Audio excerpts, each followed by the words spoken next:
मैं गारंटी देता हूं इस वीडियो के बाद हंसी नहीं रोक पाओगे। अगर हंसी रोक ली तो समय वापस करूंगा। एक बार दो दोस्तों का एक ही कंपनी में इंटरव्यू था। दोनों दोस्त पूरी तैयारी के साथ इंटरव्यू देने गए। पहले दोस्त की बारी आई। अंदर जाने पर इंटरव्यूअर ने सवाल किया, अगर आप ट्रेन में सफर कर रहे हैं और आपको गर्मी लगने लगे तब आप क्या करेंगे? दोस्त ने जवाब दिया, सर मैं खिड़की खोल दूंगा।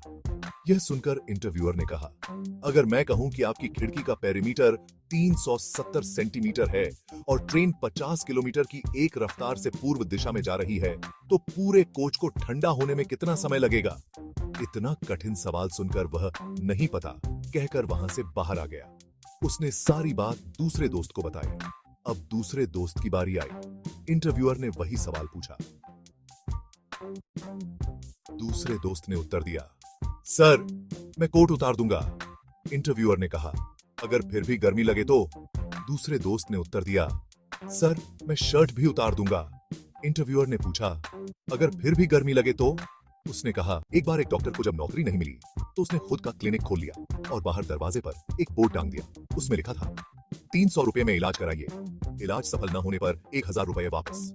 यह देखकर एक आदमी ने सोचा कि यह 1000 रुपए कमाने का अच्छा मौका है। वह अगले दिन क्लिनिक पर गया और बोला, सर मुझे किसी चीज का स्वाद नहीं आ रहा। डॉक्टर ने नर्स से कहा, बोतल नंबर 69 से दवा निकालो और 3 बूंद पिला दो। जैसे ही वह पीने लगा वह बोला, यह तो पेट्रोल है। डॉक्टर बोला, मुबारक हो, स्वाद वापस आ गया, लाइए 300 रुपए। उसने पैसे दे दिए। अगले दिन वह फिर आया और कहा, सर मेरी याददाश्त कमजोर हो गई है। डॉक्टर ने कहा, बोतल नंबर 69 से दवा निकालो और 5 बूंद पिला दो। यह सुनकर आदमी ने कहा, उसमें तो पेट्रोल है। डॉक्टर फिर बोला, मुबारक हो, याददाश्त वापस आ गई, लाइए 300 रुपए। उसने फिर से पैसे दिए पर हार नहीं मानी। अगले दिन वह फिर आया और बोला, सर मुझे कुछ दिखाई नहीं दे रहा। यह सुनकर डॉक्टर बोला, माफ करना, मेरे पास इसका इलाज नहीं है, ये लो 1000 रुपए। यह देखकर वह बोला, पर यह तो 50 का नोट है। डॉक्टर बोला, आंखें ठीक हो गईं, लाइए 300 रुपए। एक बार एक लड़का और लड़की डेट पर चले गए। वहां जाकर लड़की ने शर्माते हुए पूछा, यह प्यार क्या होता है? लड़के ने सोचा, यह बहुत अच्छा मौका है लड़की को पटाने का।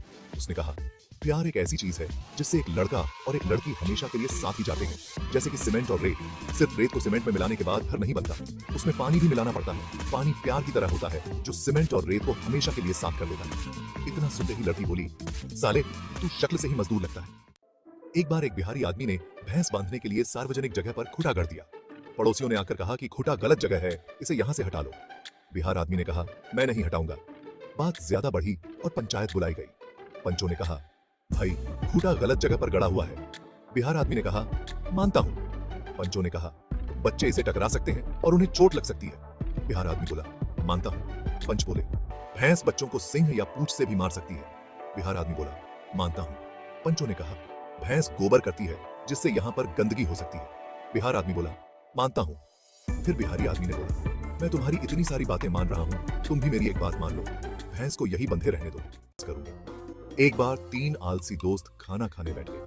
तीनों इतने आलसी थे कि जब उन्हें पता लगा कि खाने में नमक कम है तो कोई उठाना नहीं चाहता था। एक आलसी ने योजना बनाई कि जो पहले बोलेगा वह नमक लेकर आएगा। तीनों चुप हुए। तीनों में से ना कोई बोला, ना ही किसने कुछ खाया। 3 दिन बीत गए। तीनों दोस्त उसी जगह पर सो गए थे। लोगों ने सोचा कि यह मर गए हैं। उन्होंने उनके अंतिम संस्कार का भी इंतजाम कर लिया। जब पहले को जलाया गया तो वह उठ खड़ा हुआ और बोला, अरे मैं जिंदा हूं। तभी बाकी 2 दोस्त बोले, चल बेटा नमक लेकर आ।